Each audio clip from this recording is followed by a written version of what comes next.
देखा नहीं क्या ऑर्डर है सुप्रीम कोर्ट का। कोई भी बात कहने से पहले सुप्रीम कोर्ट का ऑर्डर है। लेकिन जो किसानों की जहाँ तक सवाल है, उनकी मांग है, उनकी बिल्कुल जायज़ मांग है और सरकार को स्वयं जो है ये वापस लेने चाहिए, क्योंकि ये किसान के हित में नहीं है जो कानून। तो कृषि का जो हुआ कैमरा में जो कुछ हुआ उसको लेकर कहेंगे।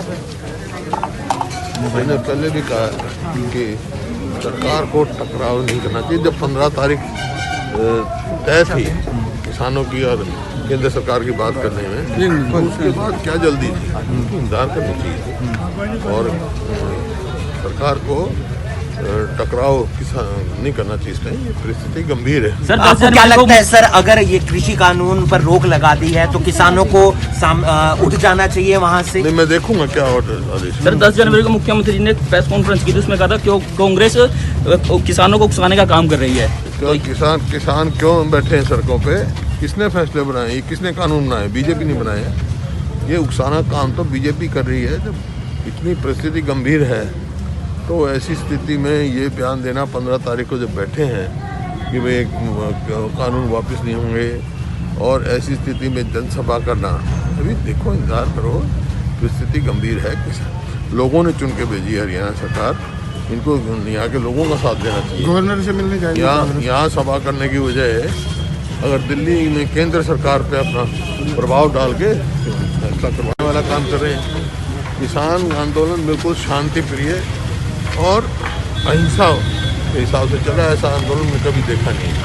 उसको सब भड़काने का, उकसाने का कोई काम ऐसा नहीं करना चाहिए जो अराजकता में। अभय चौटाला ने इस्तीफा भी भेज दिया है, आप किस तरीके से देखते हैं? मेरा आज का कोई सवाल ए और बी का सी का नहीं है। विश्वास पत्र जो दिया है, नो कॉन्फिडेंस मोशन जो आएगा सेशन में, तो अगर कोई इस्तीफा देता है, एक वोट कम होती है, तो वो बीजेपी का फायदा है। चाहेंगे कृषि कानूनों पर रोक लगा दी गई है सुप्रीम कोर्ट की तरफ से, तो आप एक कांग्रेस के नेता हैं, विधायक भी रह चुके हैं, किस तरीके से देखते हैं सुप्रीम कोर्ट के इस फैसले को? देखिए, सुप्रीम कोर्ट का मैं धन्यवाद करता हूं कि उन्होंने अपने फैसले में और फैसले से पहले जो ऑब्जर्वेशंस की, उसमें स्पष्ट रूप से था कि किसानों की मांगों के प्रति सुप्रीम कोर्ट ने संवेदना दिखाई। सुप्रीम कोर्ट को कोई जवाब सरकार नहीं दे पाई। सुप्रीम कोर्ट ने पूछा, ये बुजुर्ग, महिलाएं, बच्चे ठंड में बैठे हैं, तो आपने क्या किया? क्यों नहीं इनसे डायलॉग की बात?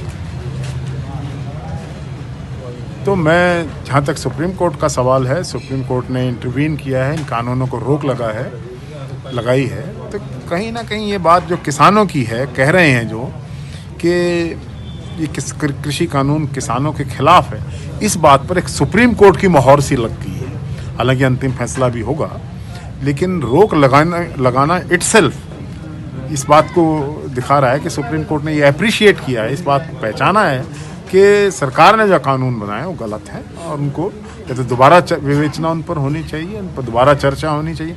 सुप्रीम कोर्ट ने ये भी सजेस्ट किया है कि एक पैनल बनाया जाए और पैनल बना के दोबारा किसानों को पार्टी बना के किसानों की राय लेके इस कानून के संशोधन में या कानून को बदलने में या कानून को रद्द करने में बात करने की। जब किसान आंदोलन की राह पर थे और माननीय मुख्यमंत्री जी ने ये कैमला गांव में कार्यक्रम रखा, उसका एक साफ संदेश था कि सरकार कन्फ्रंटेशन चाह रही थी। सरकार ऐसी राह पर चल पड़ी थी जो एक सरकार को नहीं चलना। किसान अपनी मांगों के लिए आंदोलन किया, आज तक उसमें एक परसेंट भी कोई हिंसा नहीं हुई, कोई शाब्दिक हिंसा को भी नहीं देखा हमने।